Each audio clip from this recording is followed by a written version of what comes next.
मनोरंजन विश्वातून एक खूपच आनंदाची बातमी समोर येत आहे। प्रसिद्ध मराठी अभिनेत्री माधुरी पवारने हक्काचं नवीन घर घेतलंय।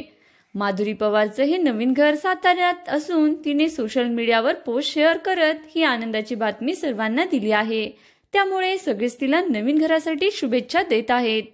माधुरी पवारचा एक यशस्वी अभिनेत्री बनण्याचा प्रवास काही सोपा नव्हता। साताऱ्यातील झोपडपट्टीत एका पत्राच्या शेडमध्ये तिचं अख्खं कुटुंब राहत होतं। तिथून तिने एवढी मोठी मजल मारली आणि आज साताऱ्यात स्वतःचं हक्काचं घर घेतलं। माधुरी पवार अभिनेत्री बनण्याआधी एक लावणी डान्सर आहे। तिने अप्सरा आली या रियालिटी शोचं विजेतेपद मिळवलं आणि प्रकाश झोतात आली। तिने देव माणूस मालिकेत चंदाची भूमिका साकारली आणि घराघरात पोहोचली। तुझ्यात जीव रंगला मालिकेत तिची भूमिका प्रेक्षकांना खूप आवडली होती। रानबाजार वेब सिरीज मधील तिची भूमिका प्रचंड गाजली।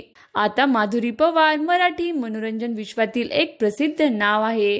तिने स्वतःचं घर घेतलं आहे याबद्दल ती खूपच खुश आहे। आपणही तिला नवीन घरासाठी शुभेच्छा देऊयात आणि अशाच नवनवीन माहितींसाठी व्हिडिओला लाईक करा, शेअर करा आणि चॅनलला सबस्क्राईब करा। धन्यवाद। मनोरंजन